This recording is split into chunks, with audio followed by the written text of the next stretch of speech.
Hey everybody, welcome to the channel. WildMax1 here bringing another Raid Shadow Legends video. And today we're doing another champion guide, this time on one of the best damage setup supports in the entire game, and one of the best supports period, earnable on every single account. This is a free Void Legendary. I am of course talking about the support from the Dark Elves faction, Lydia the Deathsiren. We'll be doing a skills breakdown, I'll be showing you how to build her, and finally we'll be doing a showcase in Arena and in Dungeons, so let's get into it.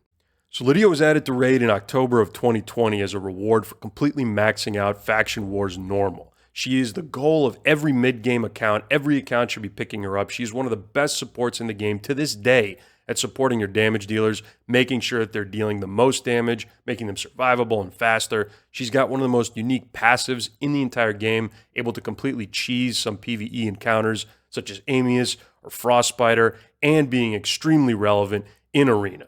So with that, let's take a look at her kit and what makes her so special. Starting with her A1, Oppression.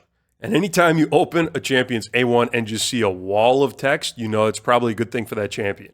Attacks one enemy, has a 75, booking up to 100% chance of placing a fear, and also increasing the duration of any poison sensitivity debuffs by 1 turn. Has a passive effect on it, where whenever an enemy places a freeze, stun, fear, true fear, or petrification debuff on an ally, she is going to counterattack.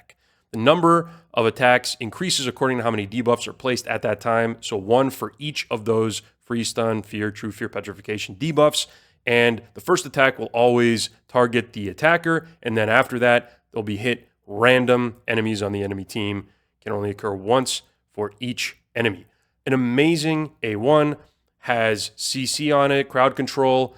The poison sensitivity is more niche, but the passive effect on it is incredible.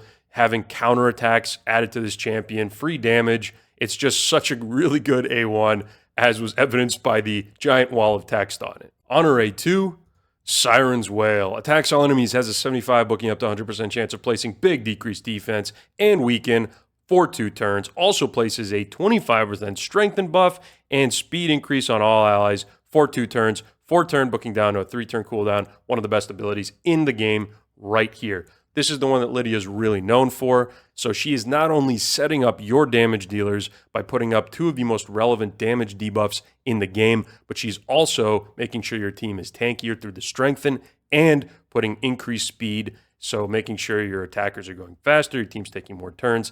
This is an amazing, amazing A2. One of my favorites and one of the coolest animations in the entire game. On her A3, Nullification. Attacks one enemy 2 times. The first hit has a 75, booking up to 100% chance of placing a poison sensitivity debuff for 2 turns. That's what she extends with her A1. The second hit places block buffs and block active skills for 2 turns. 5 turn, booking down a 3-turn cooldown. Really solid ability. Again, poison sensitivity a little more niche, maybe a little bit more in the meta now with the changes to poison that Plarium's recently made. But the block buffs and block active skills is going to be great for any team with Lydia. Amazing for locking down a support, making sure that they can't revive anybody. Amazing for Chimera trials. Just such a solid A3. And finally, her passive, Death Hold. This is on a 9-turn, booking down to a 7-turn cooldown. So a longer cooldown on this, but we're about to find out why. Denies enemy revive attempts. This works even if this champion is dead. If this champion is alive when an enemy revive is denied, revives all dead allies with 50% HP, 50% turn meter, grants an extra turn instead if there are no dead allies. If this champion is dead when an enemy revive is denied, revives this champion with 50% HP and 50% turn meter instead, and this will ignore block revive. So you cannot knock Lydia out if you trigger this passive. She will keep coming back. Now, this is a really, really good passive. Again, this is something that is used, it's relevant in both PvE and in Arena. In PvE, you can completely just trivialize boss encounters with this, such as Amius, normally where you have to worry about killing him at a specific form, or with Frostbiter, where it just keeps coming back unless you're able to land an HP burn. Have a Lydia on the team, doesn't even matter. She's just going to block that. In Arena, if you're facing something like a Marichka or some other reviver, and her passive is available, and you can just go ahead and nuke their team and not worry about any kind of a revive attempt afterwards. Really, really solid. The fact that it's also a pseudo revive for your team is really good. Grants her extra turns.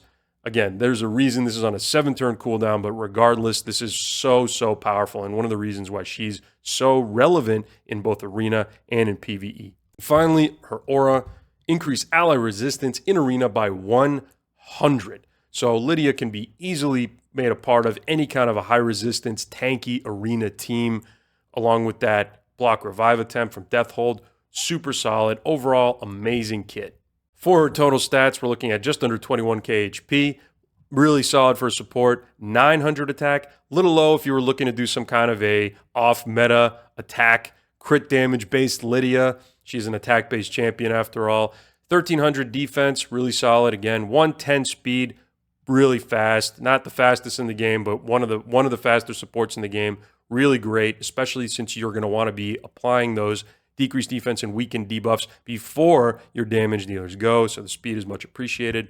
When you're going to be looking to build your Lydia, you're absolutely going to make sure that you have enough accuracy to land her debuffs. She has debuffs on her A1, A2, and A3 skills, so definitely going to want to make sure you have that accuracy, then speed, and then survivability. That is the best case for Lydia, is just making sure she can land her debuffs, making sure she's fast enough to go before your damage dealers and fast enough for whatever content you're going to be running, and then just making sure that she stays alive. So when it comes to building your Lydia, there's going to be a lot of different options that you can use. If you're more mid-game or you just picked up Lydia and all you really have is Perception, of course, you can keep running with that. That's one of the best sets in the game, and it makes it easier to target really good stats on her because you can craft it and it's relatively easily accessible. Chances are, if you have Lydia, you've done a lot of faction wars, so you have a lot of perception gear to craft. Speed, accuracy, it's really all you need on her. After that, just some survivability and you're good to go. So perception, fantastic. If that's what you're running with, just make sure her stats are perfect or really good, and don't worry about anything else. If, however, you've got a wide selection of gear, you can work with a lot of different sets, then there's a few different options you can roll with depending on the content you're pursuing. If Arena is going to be your primary focus and you're going to want to build your Lydia for the best Arena build possible, then I would really strongly recommend that you get at least 1 turn Stone Skin on your Lydia. The other sets can be whatever you want. It can be Perception, it can be Feral, it can be Pinpoint, it can be whatever you feel is going to be most helpful to get you your ideal stats. But Stone Skin, being able to be at least survive 1 turn, being able to avoid those debuffs or turn meter pushback, this is really crucial in today's Arena. If you're really not concerned about Lydia getting knocked out potentially by the enemy damage dealers before she can take a turn or before your team has a chance to properly set up, then you can, of course, just run with straight Feral. You'll be getting some great stats from there, putting up block debuffs, and also having a chance to not get sheeped using the passive here. So this is also another Arena option. But again, I don't think you can really get away from 1 turn Stone Skin in today's meta. If, however, you don't really care about optimizing your Lydia specifically for Arena, then the 2 best sets you can go for are either going to be 9-piece Protection, you get more damage from the 2 buffs that she places, or 9-piece Feral. Lydia places an absolute ton of debuffs, and here your allies are going to be getting more damage for each active debuff placed. Now, there is something to be considered when we're talking specifically about Chimera. If your primary damage dealers on your compositions are enemy max HP hitters, talking your Newts, your Mariuses, your Acrisias, then neither Protection 9-piece nor Feral 9-piece are going to benefit those damage dealers. If, however, you're running with like a Ninja or a Tashiro, then, of course, this is still going to be great for them. The other consideration is with 9-piece Protection, even though Lydia does place far more debuffs than she does her 2 buffs, with Protection set on Chimera especially, these are going to be not 75% protected, so the Chimera is not going to be able to steal those or potentially just do extra damage as the ultimate form strips. So this is going to be something that makes your runs potentially a little bit safer, even though it's not quite as damage optimized as Feral. In terms of how I have my Lydia built, obviously in 9-piece Feral here. When you're going for either the 9-piece Feral or Protection or any other 9-piece sets, chances are sometimes you're going to have to make some sacrifices when it comes to stats just to be able to secure that 9-piece bonus. But in this case, I was able to do okay with these pieces. So for ring, I have a defense-based ring. This could easily be HP. I have defense-based amulet. This could also easily be HP. My banner is HP, but this could either be HP or accuracy, depending on what you need. For gloves, I have HP percent. This could also be defense percent. For chest, either defense percent, HP percent, or accuracy, depending on, again, what you need, survivability or stats for speed and accuracy. And for boots, I recommend you go with speed. For my total stats on my Lydia, just under 77k HP, 3.2k attack, 3.4k defense, 288 speed, 504 accuracy, and the rest I don't care about. The accuracy requirement is there for specifically Chimera, and she already does just fine with these stats in Brutal Hydra. Again, when you're going to be tuning your Lydia and deciding what kind of stats you want on her, just make sure that you have the speed for the requisite content you're going to be going for. And then the rest is really the sets. Again, they're nice bonuses, but for her, all she needs is speed, accuracy, and survivability. For my Lydia's Relic, I went with the Molten Death Bell. Really nice, solid budget option for a lot of champions that helps them hit their requisite accuracy requirements for the content you're running. So again, nice chunk of accuracy on their defense. And in this case, Lydia does actually benefit from the passive on it because she does place fears, so potentially going to increase her turn meter. If, however, you're absolutely rolling in the relics and you want to know what the best possible option is for your Lydia, then if you're going to be bringing her into Arena, Wand of Submission. If you're afraid of Polymorph, and you absolutely should be, or any other nasty crowd control, this is going to be your go-to. HP, speed, and accuracy, all stats that she really loves. Chance to reflect back all those nasty crowd control debuffs. Then there's a lot of other really good options. If you just want to throw anything that has accuracy, speed, and HP on her, you're going to do great. A couple of really nice new additions from the Faction Wars group of the Relic Index is one, Perched Shadow. So this kind of serves as a relentless proc. Essentially, if her A2 and A3 are on cooldown, she's using her A1. She's got a chance to lower one of her active skills cooldowns. And then the other one is the Mind of Marquardt. So again, accuracy, speed, and HP. Chance to place a fatigue debuff. She does have an AoE ability, of course. Fatigue debuff, for those of you that don't know, whenever the target with a fatigue debuff takes a turn with an active skill, then they go to sleep for the next turn. So just some additional crowd control added to Lydia. Really nice. But again, if you don't have any of those and all you have is a Molten Death Bell, this is what I use. It's really, really solid on her. Great value on a great champ. When it comes to blessings you can choose for your Lydia, quite a few good options. So the blessing I'm using is Cruelty. Cruelty, really solid option. She's got an AoE A2, and she has potential counterattacks with her A1, so she's going to have an easier time lowering multiple enemies' defense percentage. Then she can also be put in Brimstone for PvE encounters if you have nobody else on the team that is placing a smite debuff. She obviously is going to be built with good accuracy, so Brimstone's going to be getting placed. And then if you're in Arena, of course, can't get away from Polymorph. Again, even if she doesn't have a 6-star Polymorph, she still is going to have enough accuracy to be placing this. All good options. Just choose whatever's best for you. And finally, to finish out the build, let's go with Masteries. Move myself real quick. Okay, going down the offense tree, I went down to pick up War Master just to give her a little bit extra damage on those PvE encounters, since I'm not really using mine in Arena these days. For my secondary tree, I decided to go down support, picking up all the accuracy masteries just to make that requirement a little bit easier, let me focus more on survivability and speed in her gear. Lydia obviously casts a lot of debuffs, so we went with Arcane Celerity for any time one of those expires or gets removed. She has a chance for turn meter boost. And then because she's placing both buffs and debuffs, we took Lasting Gifts and Master Hexer. If you're having a hard time hitting accuracy requirements on your Lydia, you can easily drop War Master and then come down and pick up Eagle Eye in the support tree. And if you're going to be doing that, you can also decide to move your masteries from the offense tree to the defense tree, make your Lydia a little bit more tanky with something like Blast Proof, for example.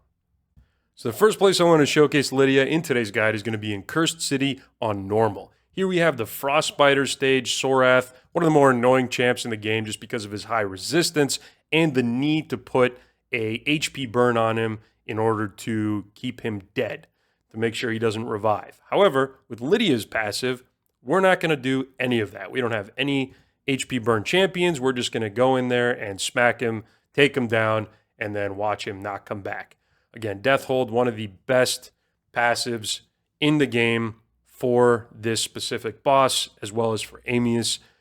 if you're not looking to observe the mechanics. So in this case, we're just going to barrel right through the boss. Lydia, with high enough accuracy in this case to be placing her debuffs, which is really nice. All right, there it is.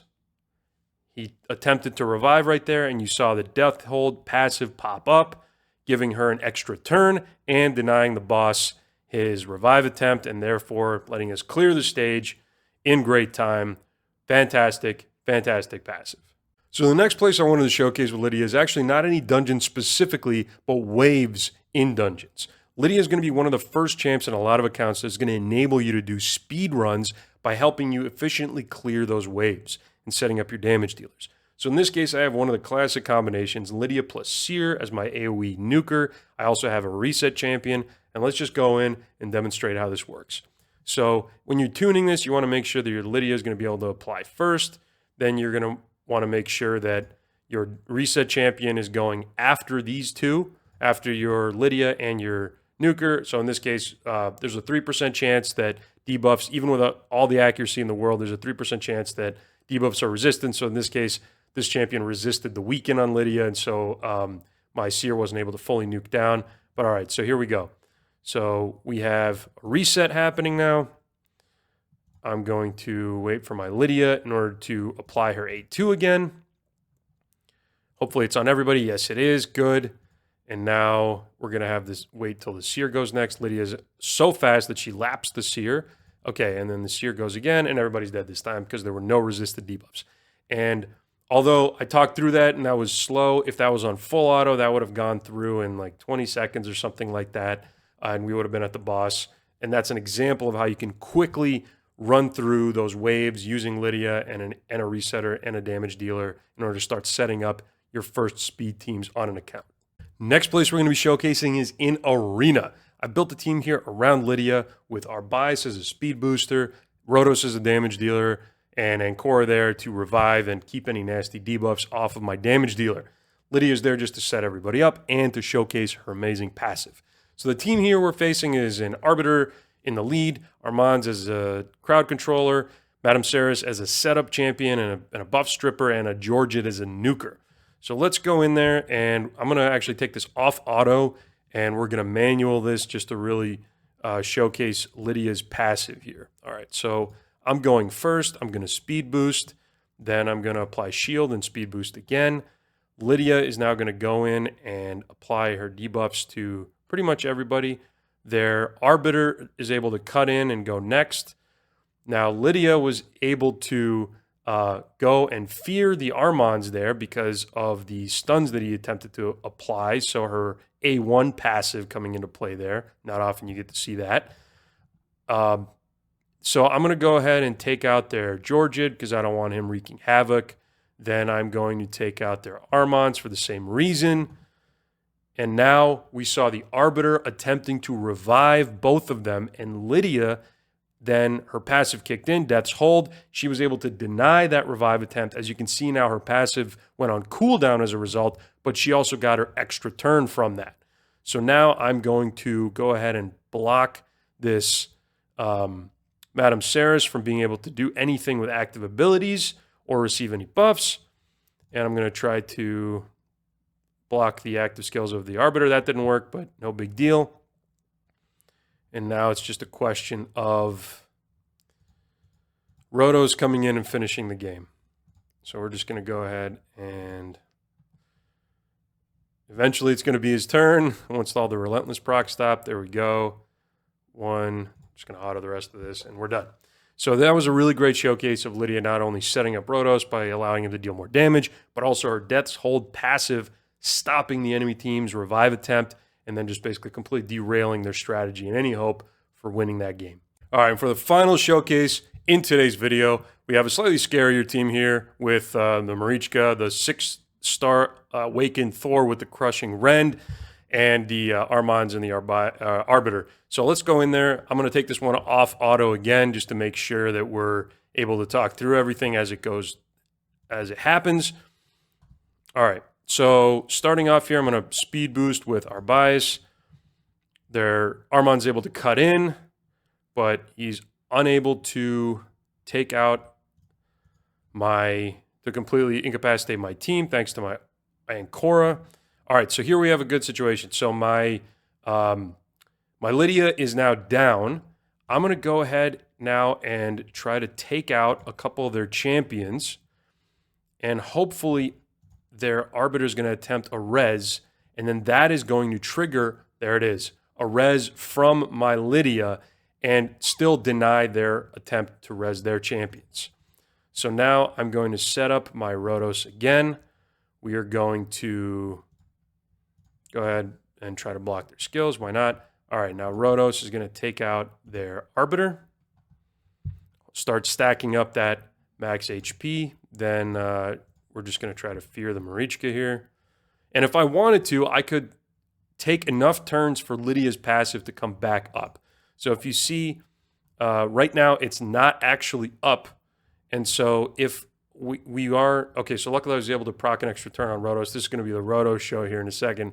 But I was able to, if I were to try to deny that revive attempt, I would need to wait out another 4 or 5 turns, whatever it was, to make sure that we don't get that. But in this case, it doesn't really matter. We've already won this one. But yeah, we saw there Lydia's passive coming into play, blocking revives, getting herself back up. Lydia is a really difficult champ to deal with in Arena since she can't be fully block revived because of her passive. And again, extremely disruptive. A lot of people forget all the things that Lydia can bring, like the counterattacks with the fears on her A1. So just such a useful champ to have in Arena, provided you have the right team built around her. And there you have it, everybody. Lydia the Deathsiren, one of the best supports in the game, one of the best damage supporting supports in the game. Make her fast, accurate, and she's going to carry you through both PvE and Arena content wherever you're going to need her. If you found today's guide helpful, please let me know down in the comments below. If you haven't subscribed yet, please do so for future content. Thank you for watching today's video. Thank you for your time. Have a great day, and I'll catch you in the next one.